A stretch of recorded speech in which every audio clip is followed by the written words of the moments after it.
Automated external டீஃபிபிரிலேட்டர் use பண்ணி we are shocking the patient so that rhythm வந்து திருப்பியும் normal rhythm மாறுமான்னு நம்ம check பண்றோம்.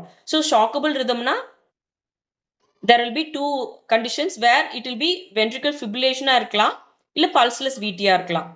ஸோ ventricular fibrillation ஒரு ரிதம் இருக்கு அண்ட் ventricular tachycardiaல VTன்னு சொல்லுவோம். ஸோ அதுலயும் ரெண்டு கேட்டகரி இருக்கு. பல்ஸ் இருக்கும் VT ventricular tachycardiaல பல்ஸ் இருக்கிற ஒரு சினாரியோ இருக்கு, பல்ஸ் இல்லாத ஒரு சினாரியோ இருக்கு. ஸோ அந்த மாதிரி இருக்கும்போது ஜஸ்ட் ஒரு அண்டிலேஷன் மாதிரி இப்படி இப்படி போயிட்டே இருக்கும். ஒரு ப்ராப்பரான அந்த ஹார்ட் நார்மலா பம்ப் ஆகும்போது ஃபார்ம் பண்ற அந்த வேவ்ஸ் பேட்டர்ன்லாம் எதுவுமே இருக்காது. It will be like going like ஹஃபசாடான கயோட்டிக்கான ஒரு ஜஸ்ட் ஒரு அண்டுலேட்டிங் ஒரு பேஸ் லைன் மட்டும் இருந்துட்டே இருக்கும். அது வந்து விஎஃப். அதே மாதிரி தான் பல விடியும் வந்து பல்ஸ்லெஸ் விடியும் there will be a abnormal rhythm இந்த இசிஜி. ஸோ இது ரெண்டுக்கும் நம்ம என்ன பண்ணணும்னா உடனே ஸோ அமெரிக்கன் ஹார்ட் அசோசியேஷன் என்ன சொல்லியிருக்காங்களா, ரெண்டு விஷயம் தான் வந்து ரொம்ப it's very very important. Even நம்ம ஃபேமிலியில் யாருக்காவது நடக்கலாம், ரிலேட்டிவோ ஃப்ரெண்டோ யாருக்கு நடந்தாலும் we know what is important.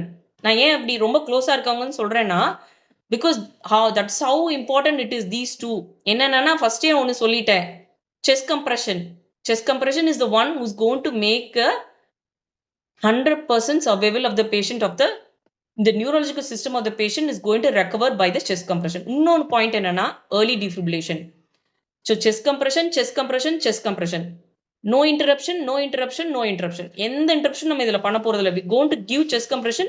கொடுத்துட்டே இருக்கும்போது நம்மளால கொடுக்க முடியாது, இல்லை ஒரு 2 to 3 minutes கொடுத்துட்டு 5 minutes, so whatever is the duration, we have to switch the person, whoever is other people who are coming for help, we have to call them and tell them to give the chest compression. அடுத்தது இன்னொன்று mandatory American heart association என்ன சொல்லியிருக்காங்கன்னா early defibrillation.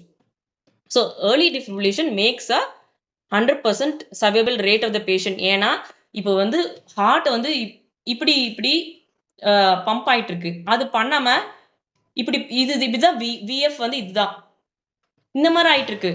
It is just vibrating. there is no proper muscle coordinated activity to pump the blood from the heart. அந்த மாதிரி இருக்கும்போது இப்படி வந்து ஒரு வைப்ரேஷன் மட்டும் ஆயிட்டே இருக்கு, இசிஜியும் சும்மா இப்படி இப்படி மேலே போயிட்டே இருக்கு. ஸோ இது வந்து விஎஃப். நம்ம என்ன பண்றோம், அதே மாதிரி பல்ஸ்லெஸ் விடியும் ஒரு அப்நார்மலான ஒரு இசிஜி வரும். நான் ஃபியூச்சர் செஷன்ல நான் ஐடென்டிஃபை பண்ண சொல்லித்தரேன். ஏடி மெஷின்ஸ் எல்லா எமர்ஜென்சி ரெஸ்பான்ஸ் பண்ற ஏரியாலையும் இருக்கு. ஈவன் மால்ஸ்ல there will be with fireman கூட இருக்கும், போலீஸ் வச்சிருப்பாங்க,